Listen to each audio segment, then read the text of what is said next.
केरला से बीजेपी के एकमात्र लोकसभा सांसद और केंद्रीय पेट्रोलियम एवं पर्यटन राज्य मंत्री सुरेश गोपी ने अपना पद छोड़ने की इच्छा जताई है। बीते रविवार यानी 12 अक्टूबर 2025 को केरल के कन्नूर में पार्टी कार्यकर्ताओं को संबोधित करते हुए सुरेश गोपी ने यह इच्छा जताई है। ऐसे में अब आपके मन में सवाल आ रहा होगा कि आखिर सुरेश गोपी अपना मंत्री पद को क्यों छोड़ना चाहते हैं। तो चलिए इस पूरे मामले को इस वीडियो के जरिए विस्तार से जानने की कोशिश करते हैं।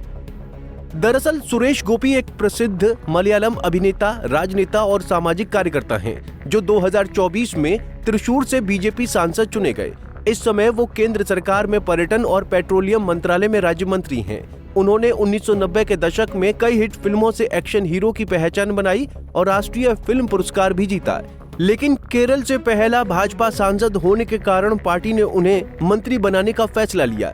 वहीं सुरेश गोपी इस नेता पद कार्यभार से संतुष्ट नहीं हैं। वो अपना करियर केवल फिल्म जगत में ही देखते हैं, इसीलिए उन्होंने मंत्री पद से इस्तीफा देने की इच्छा जताते हुए कहा, मैं सिर्फ अपना फिल्मी करियर जारी रखना चाहता था। मंत्री बनने में कई तरह की मुश्किलें आती हैं। मैं एक्टिंग करके कमाना चाहता हूँ, क्योंकि मेरे बच्चे अभी कहीं स्थिर नहीं हुए हैं और कुछ लोग मेरी कमाई पर निर्भर हैं।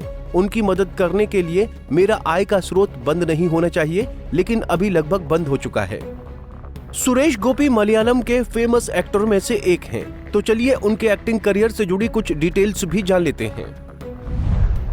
सुरेश गोपी ने 1965 की फिल्म ओडियल निन्नू में एक बच्चे के रूप में और 1986 में एक वयस्क के रूप में अपने अभिनय की शुरुआत की और तब से 250 से अधिक फिल्मों में अभिनय कर चुके हैं। उन्होंने 1990 के दशक में कमिश्नर लेलम जैसी हिट फिल्मों से एक्शन हीरो की पहचान बनाई और कलियाटम के लिए राष्ट्रीय फिल्म पुरस्कार भी जीता।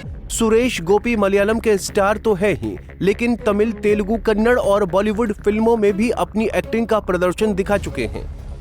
बता दें कि सुरेश गोपी केरल के चुने भाजपा के इकलौते सांसद हैं। उन्होंने अक्टूबर 2006 में आधिकारिक तौर पर भारतीय जनता पार्टी यानी बीजेपी को ज्वाइन किया।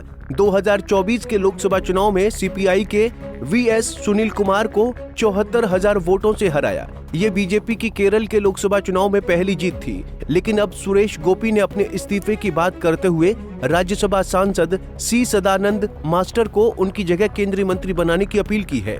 ऐसे में सी सदानंद मास्टर कौन है, चलिए उसे भी विस्तार से जान लेते हैं। सी सदानंद मास्टर को कुछ महीने पहले राष्ट्रपति द्रौपदी मुर्मू ने 2025 राज्यसभा सदस्य के तौर पर मनोनीत किया था। सदानंद केरल के वरिष्ठ शिक्षक और सामाजिक कार्यकर्ता भी हैं। वो लंबे समय से बीजेपी से जुड़े रहे हैं। उन्होंने 2021 में केरल विधानसभा चुनाव लड़ा था। वहीं केरल के कन्नूर जिले से हैं और 1994 में राजनीतिक हिंसा के दौरान दोनों पैर गंवाने के बाद भी सक्रिय राजनीति में बने हुए हैं। उन्हें लिविंग मार्टिर के नाम से भी जाना जाता है। बहरहाल सुरेश गोपी ने कन्नूर में पार्टी कार्यकर्ताओं के सामने मंत्री पद छोड़ने की इच्छा जाहिर कर दी है। ऐसे में आगे देखना ये होगा कि आने वाले दिनों में सुरेश गोपी की सुनवाई हो पाती है या नहीं। क्या सुरेश गोपी की जगह पर सी सदानंद मास्टर को केंद्र मंत्री का पद मिलेगा? फिलहाल के लिए इतना ही। देश दुनिया की बड़ी खबरों के लिए देखते रहिए पंजाब केसरी टीवी। हमसे जुड़े रहने के लिए हमारे YouTube चैनल को सब्सक्राइब करें और नई वीडियो की नोटिफिकेशन के लिए बेल आइकॉन को दबाएं।